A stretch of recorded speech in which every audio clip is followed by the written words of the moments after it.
Hello everyone. इस video में हम डिस्कस करेंगे difference between compiler and interpreter. इसके अलावा इस वीडियो के रिलेटेड कुछ अनदर टॉपिक्स जो कि एक दूसरे से इंटरलिंक करते हैं, इन सभी टॉपिक्स का लिंक आपको वीडियो के डिस्क्रिप्शन में अवेलेबल है।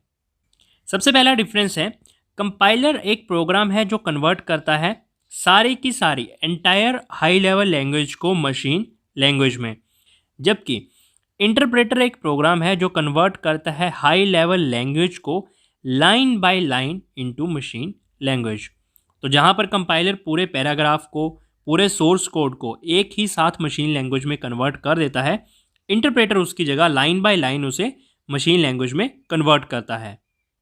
सेकंड है, लार्ज फाइल के केस में कंपाइलर ज़्यादा टाइम लेता है एंटायर सोर्स कोड को एनालाइज करने में, जबकि इंटरप्रेटर के केस में अगर फाइल का साइज़ लार्ज है तो वहाँ पर इंटरप्रेटर कम टाइम लेगा सोर्स कोड को एनालाइज करने में।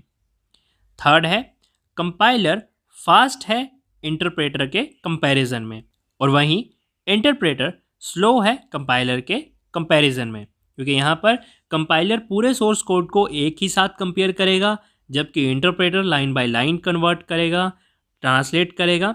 तो इंटरप्रेटर थोड़ा स्लो होता है कंपाइलर के कंपैरिजन में।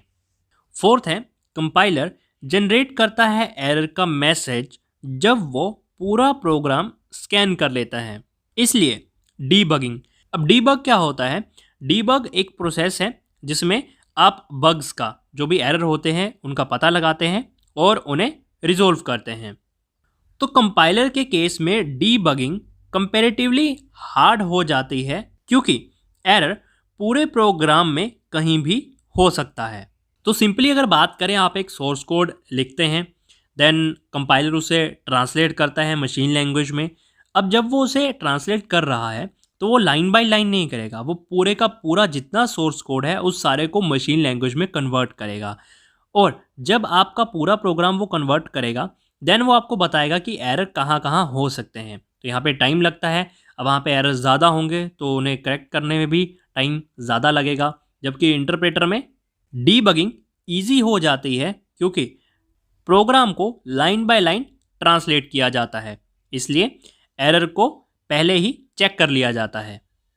तो इंटरप्रेटर के केस में जैसे ही आपकी एक लाइन कंप्लीट होती है तो इंटरप्रेटर उसे कन्वर्ट करेगा मशीन लैंग्वेज में, और अगर उसमें कोई एरर आता है तो वो वहीं पे आपको बता देता है।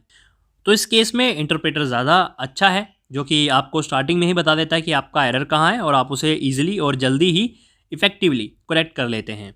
कंपाइलर के केस में मेमोरी की ज़्यादा रिक्वायरमेंट होती है जब ऑब्जेक्ट कोड को जनरेट किया जाता है। इंटरप्रेटर के केस में लेस मेमोरी की रिक्वायरमेंट होती है, क्योंकि यहाँ पर आप एक लाइन कंप्लीट करते हैं, देन उसे कन्वर्ट करते हैं, तो आपको जो भी एरर होता है वो फाइंड आउट हो जाता है, देन आप next line, then next line, तो आप एक सीक्वेंस वाइज चलते हैं, आप फ्लो में चलते हैं। तो यहाँ पे मेमोरी की कम रिक्वायरमेंट होती है। कंपाइलर की एग्जांपल्स हैं सी, C++ और जावा, जबकि इंटरप्रेटर की एग्जांपल्स हैं पाइथन, पैरल, जावास्क्रिप्ट और रूबी। तो ये था डिफरेंस कंपाइलर वर्सेस इंटरप्रेटर का।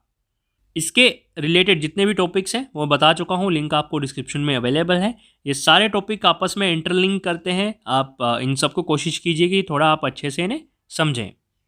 वीडियो कैसा लगा ये कमेंट करके ज़रूर बताएं, और अगर आपके किसी भी टॉपिक के रिगार्डिंग कोई क्वेरी है तो आप उसके लिए मुझे कमेंट कर सकते हैं। मैं वहीं आपको रिप्लाई करके या फिर उस पर एक अलग वीडियो बना के आपके साथ शेयर कर दूंगा।